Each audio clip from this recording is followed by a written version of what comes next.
and we are the group 4. So today, we will present our research, chapter 1 to chapter 3. So let's start with our research title. Our research title is a qualitative exploration of digital silence among senior high school youths and students in context of online social identity and ethical engagement. So ano nga ba yung ibig sabihin ng title namin? When we say qualitative exploration, we are not focusing on numbers or statistical data. Instead, we aim to understand deeply the experience, feelings, emotions, and reasons behind that situation, which is, ang main topic namin is digital silence. Ibig sabihin ng digital silence, ito yung pananahimik sa social media kahit present ka. Like for example,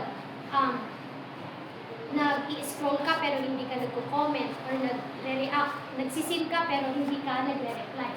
So, itong study namin is nakafocus lamang sa senior high school youths is in student. And we have two contexts or two lens. When we say lens, ito po yung perspective or way para maintindihan namin yung digital silence. So, una, online social identity. Ibig sabihin nun, kung paano natin ipinapakita yung sarili natin online. Kung tahimik ba tayo, or maingay. And on the other hand, ethical engagement. Ito po yung kumikilos tayo online ng may respeto at pagiging responsable. So let's proceed to introduction background of the study. Digital technologies have transformed education, communication, and social interaction among students. So dahil daw sa mga gadgets, internet, nagbago daw yung paraan ng pag-aaral, komunikasyon, at pakikipag-interaction sa iba. Online platforms allow students to build online social identities and communicate with peers. So, sa pamamagitan daw ng mga online platforms gaya ng social media, nagkakaroon daw sila ng pagkakataon na i-build yung kanilang social identity and kung paano sila makipag-communicate sa iba. However, some students choose to remain silent in digital discussions, known as digital silence. May mga estudyante pa rin daw na nananahimik sila sa social media o mga online platforms na tinatawag na digital silence. According to the spiral of silence theory, individuals may withhold opinions due to fear of social isolation. So, according daw sa theory na yan, may mga tao pa rin daw na nananahimik sa social media dahil takot silang, when you say social isolation, ito yung takot ma-judge, takot ma-criticize, or yung takot na baka hindi ka pansinin ng mga tao. And lastly, this study explores a digital silence among senior high school student in relation to online social identity and ethical engagement. So yung study na to, iintindihin namin kung bakit ba nananahimik yung mga tao o estudyante sa social media.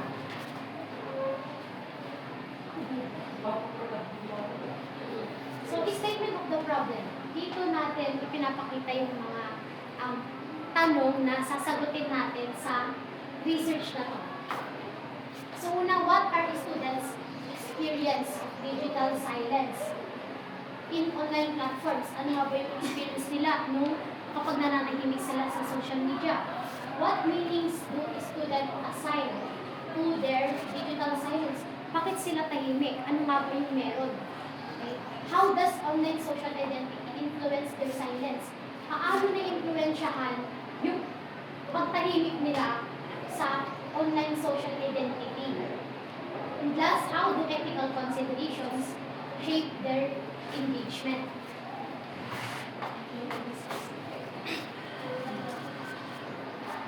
So, theoretical framework, part of leadership.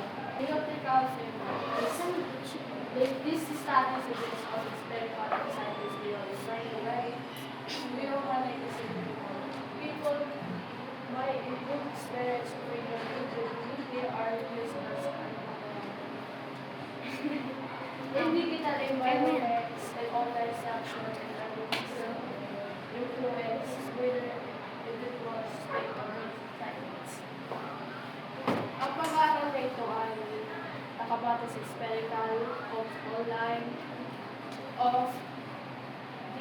anti-violent, neurotic sentiment. Sinasabing tulungan ito, ang mga tao ay manihimik kapag tingin nila hindi ito wala ng tulong.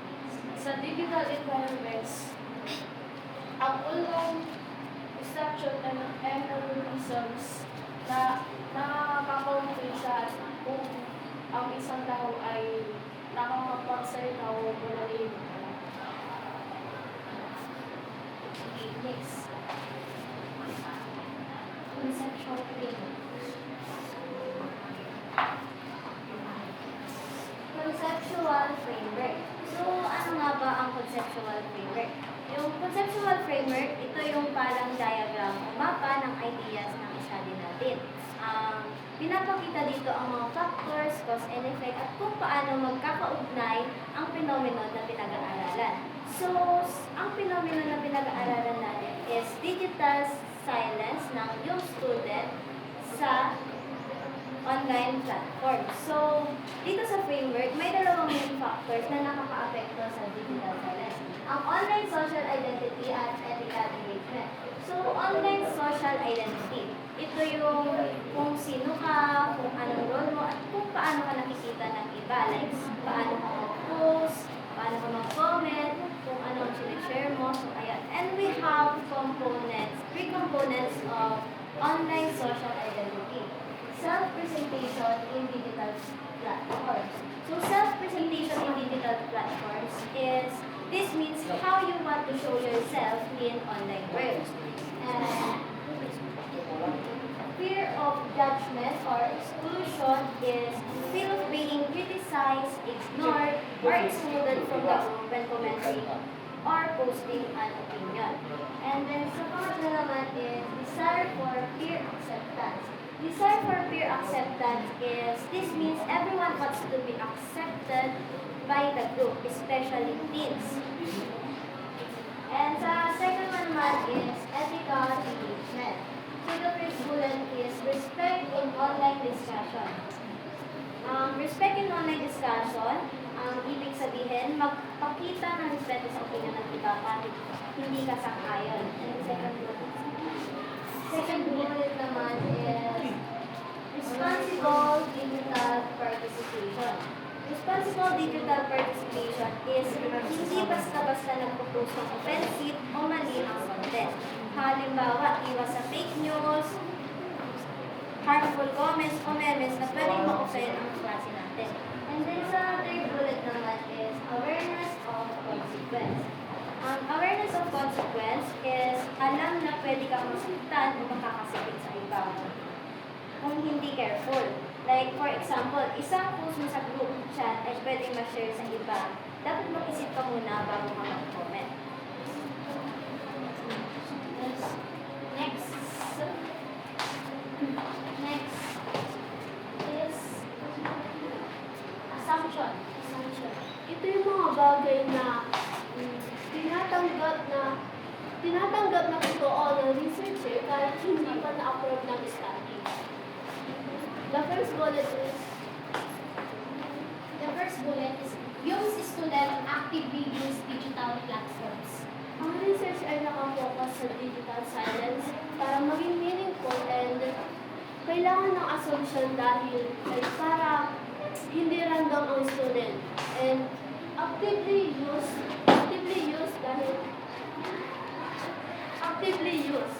ibig sabihin niya gumagamit po sila ng social media like chat apps, online forums, and classroom platforms. Kung hindi sila gumagamit nun, hindi sila relevant sa digital silence. And the second bullet is Digital silence is a meaningful communicative act.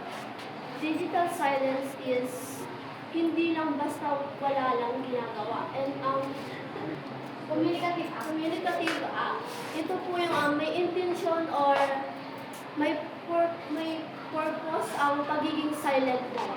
And then the fifth is Students may remain silent due to social pressure or fear of isolation. social factors is kasama dito yung mga like fear of judgment, fear of exclusion. inclusion, and the fourth one, ethical awareness influences online participation. Ethical awareness is ito po yung alam mo yung tama or behavior sa online interactive. And kung mataas ang awareness mo, maaari kang manahimik or manahimik para hindi ka makasakit ng iba or makagawa ng ikakasakit ng iba sa pangis. Next, let's proceed to significance of the study. When we say significance, ito yung importance ng research namin.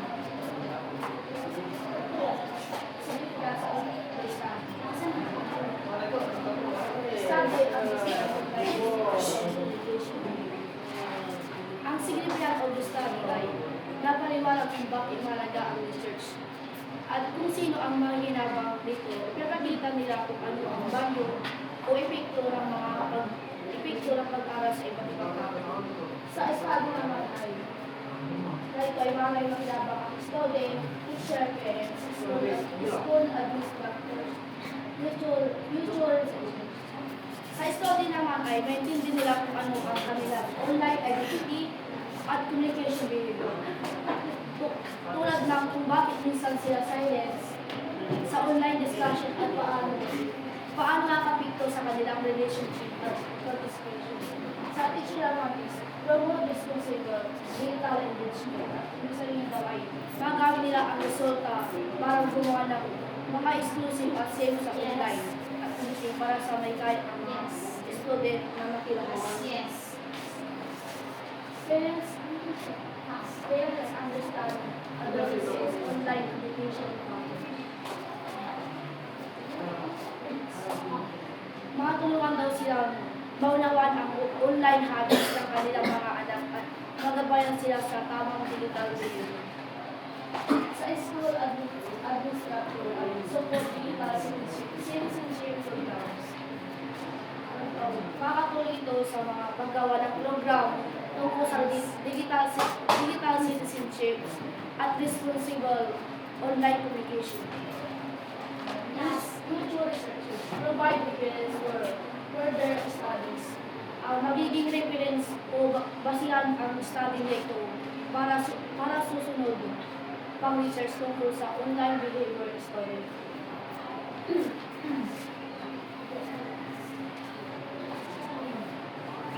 Scope and delimitation.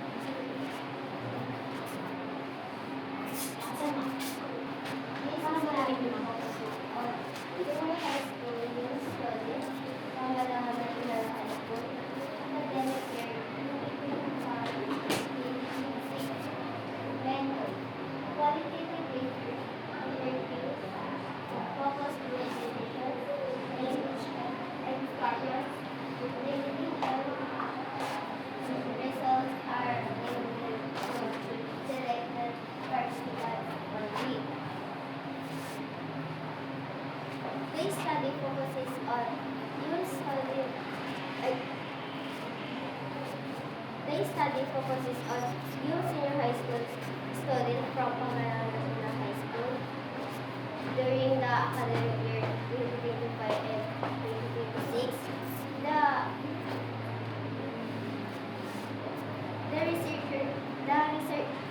The research uses a qualitative method, specifically interviews and focus group discussions, to gather detailed insight from the participants.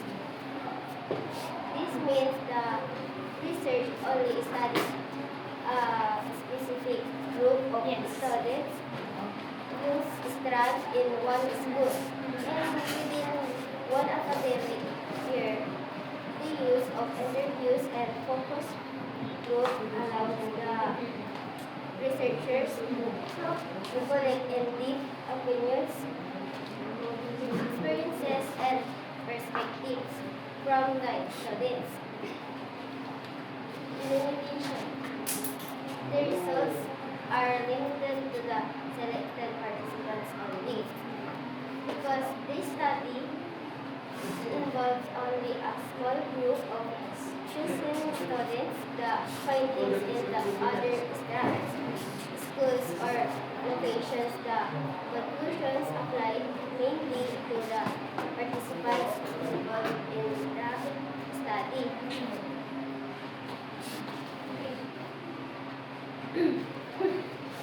Lastly, sa chapter 1, definition of terms.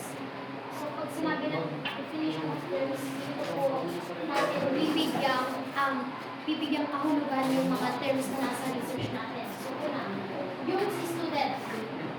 Senior high school students in the UMC strand. Ito po yung mga estudyante na pinili yung UMC strand, which means Humanities and Social Sciences. Secondly, digital science, absence of participation in digital communication. Ito yung pagkawala or hindi mo pagiging active online. And then, online social identity, self-representation of individuals in digital platforms. It referred to the situation na kung paano mo ipakita yung sarili mo, how you show and present yourself online. And ethical engagement, responsible and respectful participation online. Lastly, spiral of silence theory. Theory explaining why people suppress minority opinions. Ito po yung theory na kung saan ini-explain kung bakit nananahimik yung mga ibang tao dahil takot sila ma-isolate. Let's proceed to the chapter 2. Sa chapter 2, sa chapter 2, andito po yung review of related literature and studies. So, this chapter presents foreign and local literature related to digital science. It discusses online social identity and ethical engagement and communication behaviors in digital environments. So, sa chapter na to,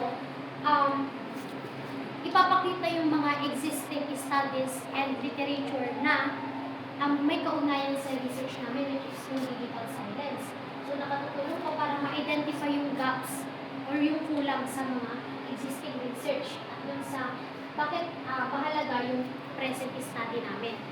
So, when we say foreign and local literature, yung foreign literature, ito po yung mga existing studies or articles na galing sa ibang bansa. Okay, from the word foreign. While the local literature, from the word local, ito po yung mga studies na galing sa Pilipinas. So, pinagsama to para may comparative understanding. Ano nagkaiba or nagkapareho yung local and foreign literature. Okay. So, bakit mahalaga to? Dahil nagbibigay ito ng context sa study natin. Hindi random yung research, hindi lang gawa-gawa, kundi naka-base siya sa mga existing knowledge. So, pinapakita yung uniqueness nito. And dito nakikita kung bakit kailangan yung present study. So, sa slide 11.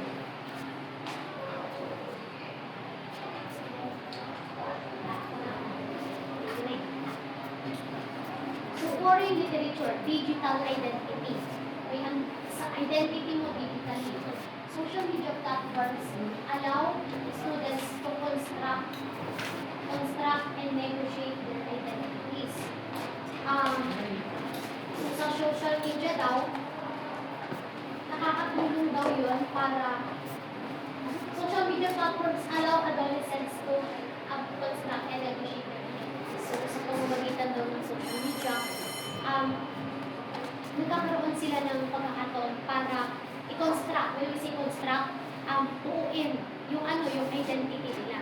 And negotiate their identities para i-adjust nila yung gusto nilang maging identity base dun sa mga makakakita sa kanila. Online self-presentation enables youth to experiment with roles and peer relationship. So, halimbawa, yung self-presentation, ito po yung paraan ng pagpapakita ng sarili online. And when we say experiment with roles, sinusubukan ng mga tao yung iba't ibang paraan ng behavior or character. Like, for example, sa online, ina-experiment mo yung role mo. Like, kunyari, ngayon palapos ka, mamaya tatahimik ka, i-delete mo. Parang si Mariel sa Facebook. Ngayon, ang tahimik niya, tapos mamaya, mag-post na siya about never mind. So, pangatlo, some adolescents limit participation to manage impression and avoid negative evolution. So, may mga tao pa rin daw na nililimitahan yung participation nila. Bakit? Para ma-manage yung impression ng ibang tao. Para ma-adjust nila kung paano sila makita ng ibang tao and avoid negative evolution para maiwasan yung mga conflict, yung mga misunderstanding, ganyan. And source, galing po yun kay Perez Torres, EPAN 2024. Next. Sige.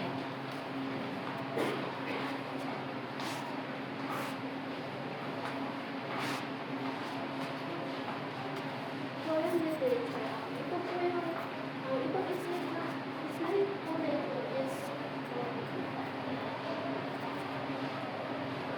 sa slide po na ito, pinapakita ang studies tungkol sa paraan ng nakaka-apekto ang social media engagement sa identity and adolescence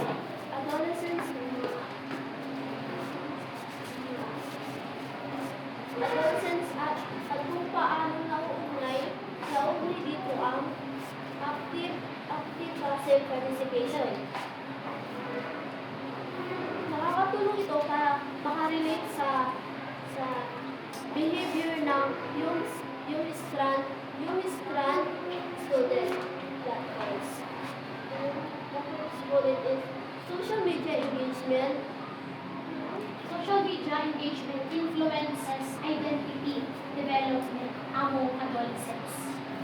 Engagement, participation sa online, like pag-post, pag-comment, pag-react.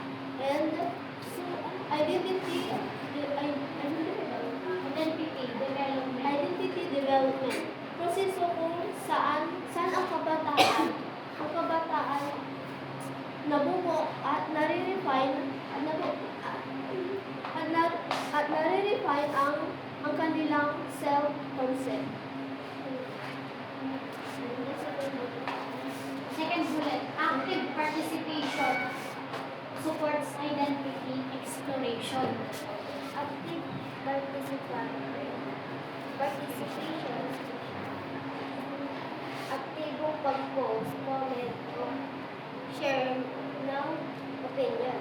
Identity exploration. Sinusubukan ang team. So, active participation supports identity exploration. So, yung pagiging active mo daw online, nakakatulong daw siya para mahanap mo kung sino ka talaga.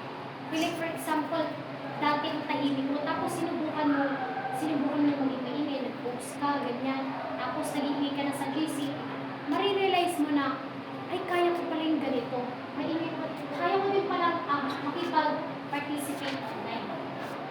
And third bullet, passive engagement or silence may reflect uncertainty or protective behavior.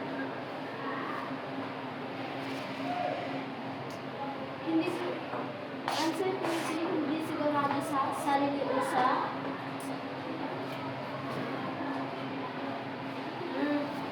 So, yung pagiging tahimik daw, nagre-reflect daw siya ng uncertainty or yung walang kasiguraduhan and protective behavior.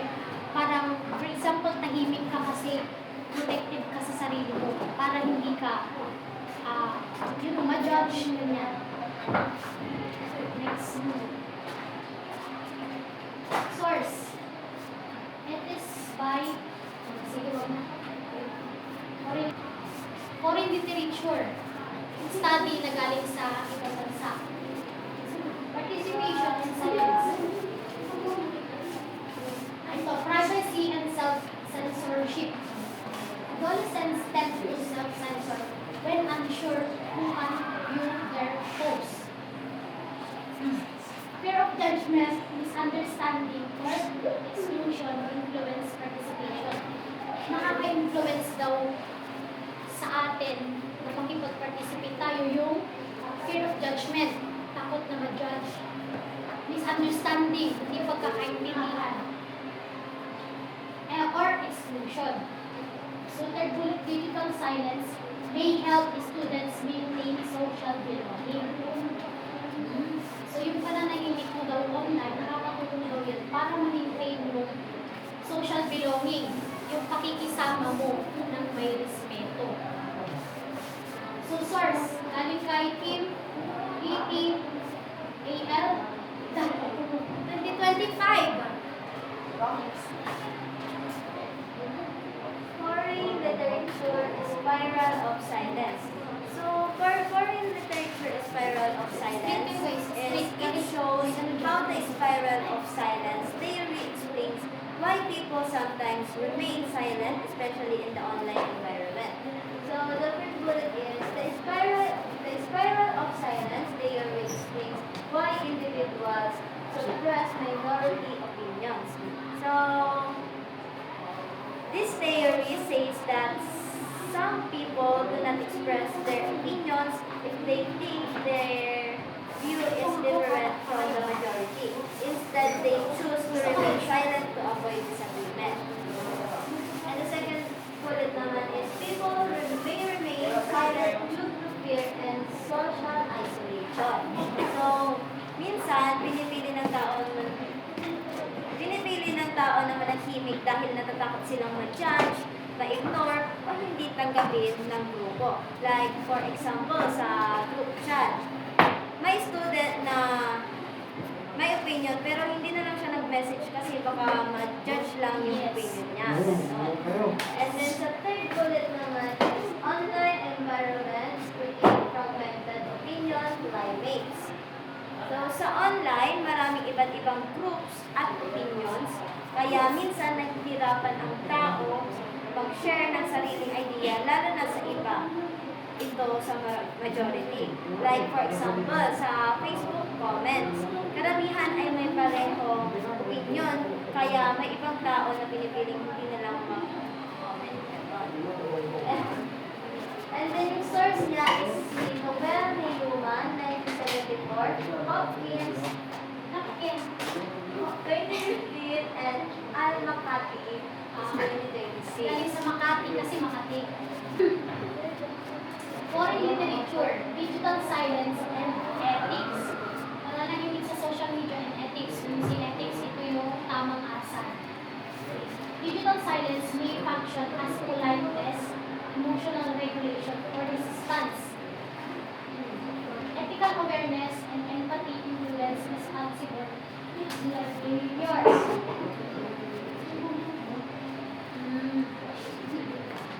So yung mga ano daw, kapag negative feedback. So kapag takot ka daw na makareceive ng mga negative feedback, yung ma-judge ka, ganyan, mababawasan daw yung participation mo. Iiwasan mo daw na makipag-participate kasi takot ka nga ma-judge. So sources, galing po siya kay Abdullah, 2023. So date at AM 2024 and kay Dai 2025. Sino yun? Wala. Na naman. Sige. Local literature. Philippine context. Online learning reshape communication patterns among Filipino students. So, sa mga online learning daw, kaya nung online classes, yung mga Zoom, mga Google Class, nagbabago daw yung pakikipagkomunikasyon mo. Or, nagbabago yung mga pakikipagkomunikasyon ng mga Filipino students. Second bullet, students adapt to digital discussions and virtual participation. So, ang nakaka-adapt daw ng mga students, yung nakaka-adapt daw yung mga students sa digital discussions. Like, kapag sa online classes, yung nag-discuss ng mga teachers sa online and virtual participation means yung pakikipag-participate in digital. So, professors, Joaquin, Mark Santino, and Diana, and nakilang nila lang 2020. Local literature, challenges in participation. Ito yung mga challenge sa pakikipag-participate. Filipino students experience stress and anxiety during distance learning. May mga Pilipino daw na ang nakaka-experience ng stress and anxiety during distance learning, during yung mga online classes. Ganyan. Technological barriers such as poor internet and lack of devices affected participation. Yung mga ano daw, yung mga may delay signal, ganyan, lack of devices, yung mga walang cellphone, affected participation.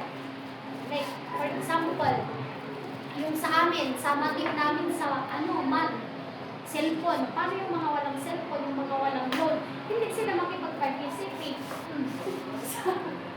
Some students remain silent due to limited digital sources. Yung mga estudyante daw na nananahimik na lang dahil sa limited digital sources. Yun nga, yung walang mga cellphone, ganyan. Yung mga, kunti yung storage, ganyan. Yan, baka wala pa yan. Sino yan?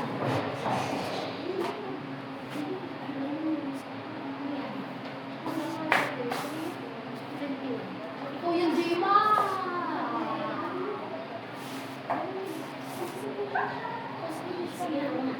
Local literature, cultural, and social factors. So, ipapakita dito yung mga values and social norms na makaka-apekto sa mga tao. Cultural values such as respect, respeto, and harmony, si harmony, ito po yung social norms, pakikipag-participate sa ibang tao. Influence communication behavior, nakaka-apekto daw siya kung paano ka makipag-communication sa iba. Students may remain silent to avoid conflict or maintain relationship. Okay? Nananahimik yung mga estudyante para avoid conflict, para maiwasan yung mga away.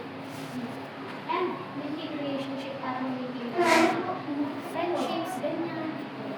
And then last, perceived audience may cause censorship. Sources: Gibson at 2019, Botas, and Kahapay, Tinapay, 2020. Yan na, meron na yan. Emphasis of literature and studies. So when we say literature and studies, this is the combining and summarizing of ideas from different books. Bullet one is digital platforms shape identity construction and communication among other things. So this means that social media and other social platforms influence teenagers how to present themselves and communicate with others. Like sa pag-comment, pag-post, at yun. Participation or silence may be influenced by fear of judgment, privacy concerns, and opinion climate. So, yung mga ibang estudyante is mas pilit lang maging tahimik sapagkat natatakot sila na ma-judge sila ng iba at yung natatakot silang maano yung privacy nila, they're worried or influenced by the dominant opinions they see on social media. Ethical awareness influences responsible digital engagement. When students understand online ethics, they become more careful. They become more careful about what they post or say online. They become responsible and respectfully in digital platforms. Technological and conceptual factors affect students' participation and Philippine settings. These things like internet, digital skills, school environment, and social culture in the Philippines can influence how students participate in online discussion and activities. Limited qualitative research focuses on digital silence among senior high school youth students. There are only a few students that deeply explore why youth students choose to stay silent, especially using qualitative research. Yes. This gap supports the need for the present study. Yes. Because there is not enough research about Yes. this topic, the current study is important. It aims to provide new insights and understanding about digital science among youth students. So, tapos na po ang chapter 2. Lastly, the chapter 3. Foundation, di ba? Method of the study. So when we say method of the study, it is the process or procedure used by the researcher to conduct the study and gather information.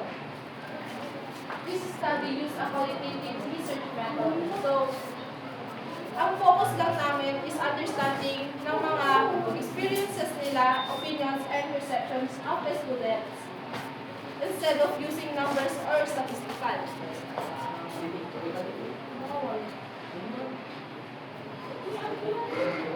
Focus explore digital silence, online social identity, and ethical engagement. This means the researchers want to understand why students sometimes choose to stay silent, how they present themselves on digital platforms, and how they behave responsibly when interacting with others.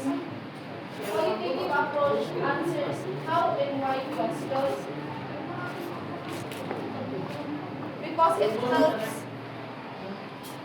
because it helps answer how and why questions. For example, how students express themselves online, why they decide to speak or remain silent. Provides rich descriptions of students' experiences and perceptions. Through this method, the researcher can gather rich and detailed descriptions of students' experiences and perception, which helps provide a deeper understanding of their behavior and thoughts in digital environment. Yes.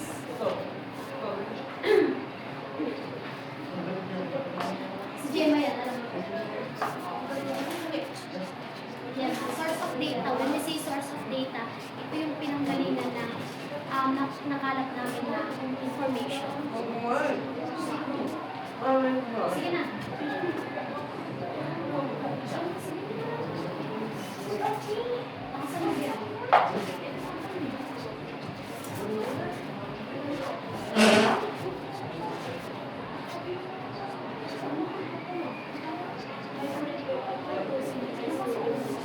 Kami po senior high school yung student ng Pangalaman National High School.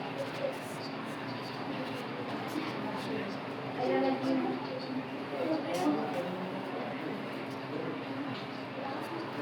may po senior high school yung student ng Pangalaman National High School. At naging participant dahil sila ang relevant sa topic research.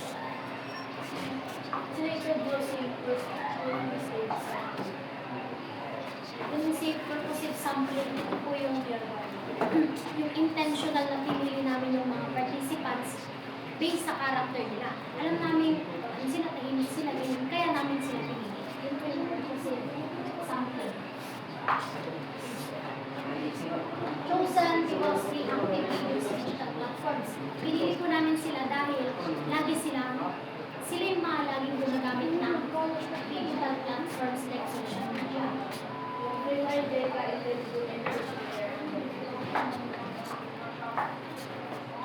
ang PY data ay mula sa interview at questionnaire saan direktang nakuha ang experience at opinions ng mga participants.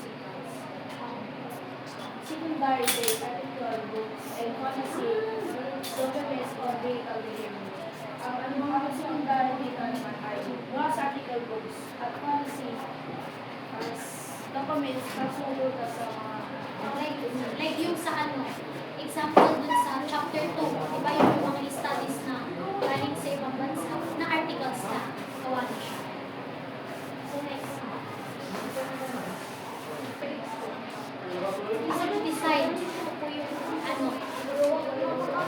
part na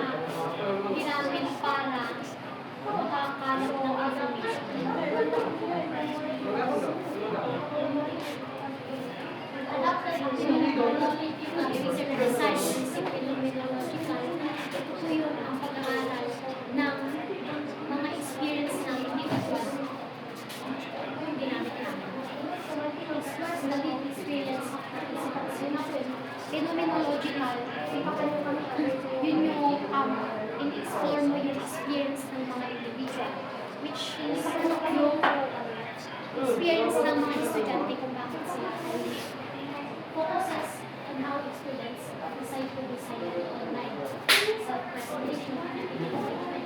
So, yung ginamit namin research design na focus siya sa kung paano decide yung mga estudyante na manahimik online, paano nag-effective sa sarili nila, and critical engagement para sila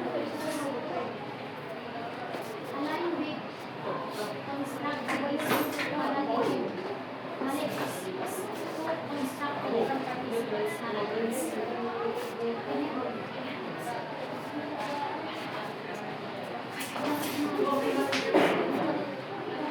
Wala yan.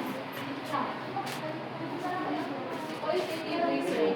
Qualitative research is based on experiences or nakafocus lang siya para maintindihan yung mga opinion, experiences, at mga feelings instead of numbers. Qualitative research descriptive data. This means that qualitative research detailed information about people, experiences, thoughts, and feelings instead of numbers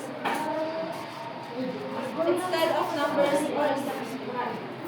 It focuses on descriptions and explanation from participants to better understand their perspectives. Second bullet is interviews conducted in real-life context.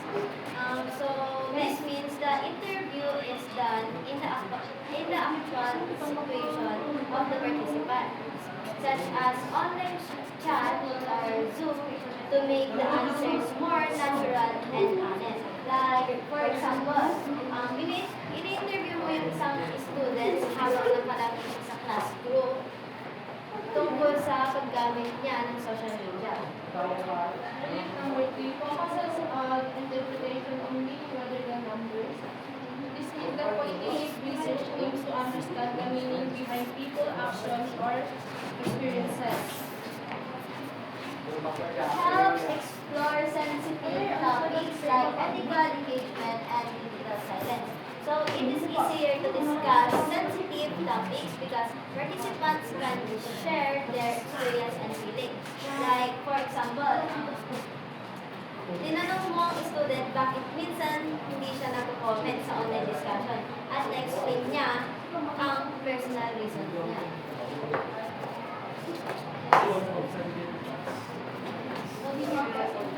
Research instrument.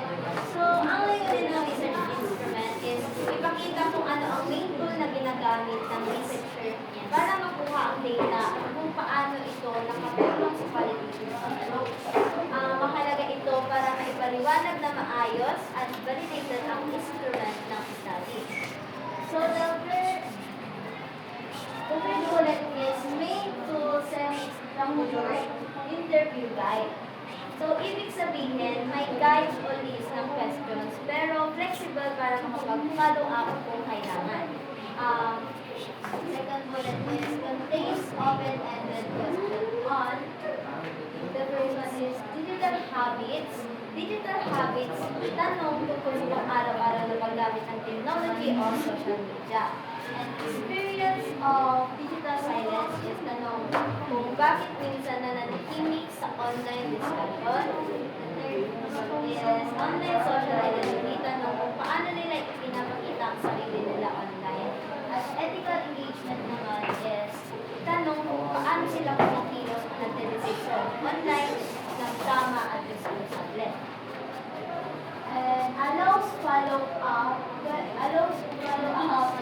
question and exploration of emerging theme is ibig sabihin, pwede kang magtanong ng dagdag kung may bagong idea o experience na lumitaw sa sagot ng participant.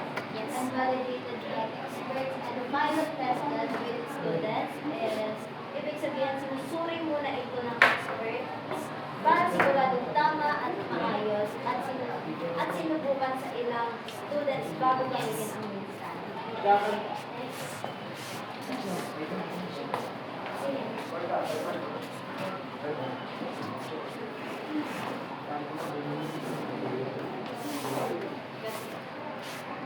Got it. Data collection na data na so participants included na obtain consent, selected via purpose of something. Something which means intentional or hindi namin yun. For example, questionnaires. Collected demographic. Interviews namin, 30 to 45 minutes. Audio recorded. So, ginawa ko nila ang mga sagot ko nila, nirecord namin and tinurn into po namin siya sa sulat. And semi-structured. Data management, transcribe, na po.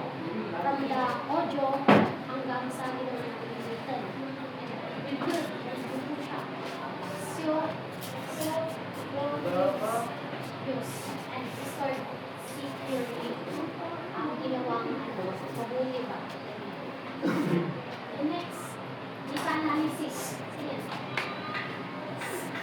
Data analysis is the process of examining and using collected data to understand the result of the study.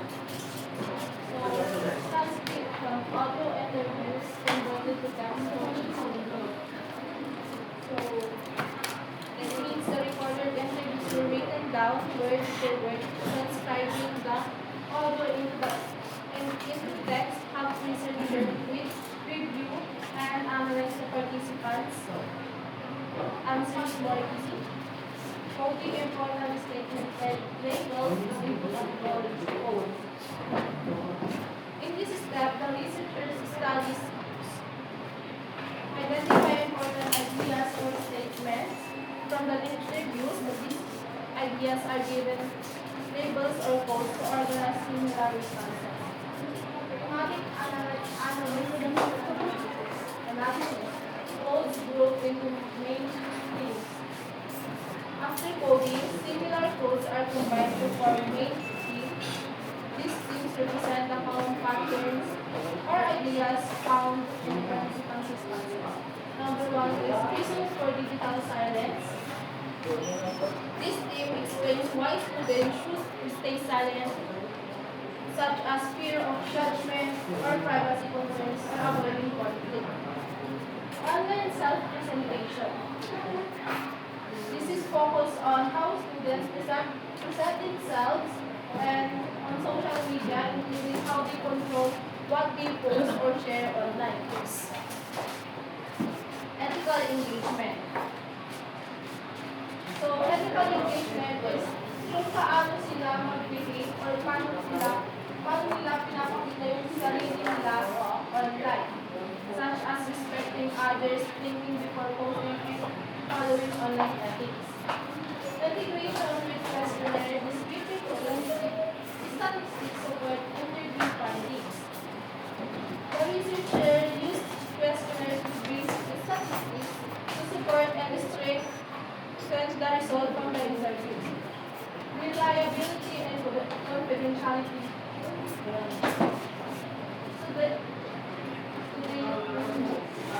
These data are secure. To protect the participants, the researchers use fake names and keep the data safe and confidential to ensure privacy. And next, ito po yung summary of chapter 3.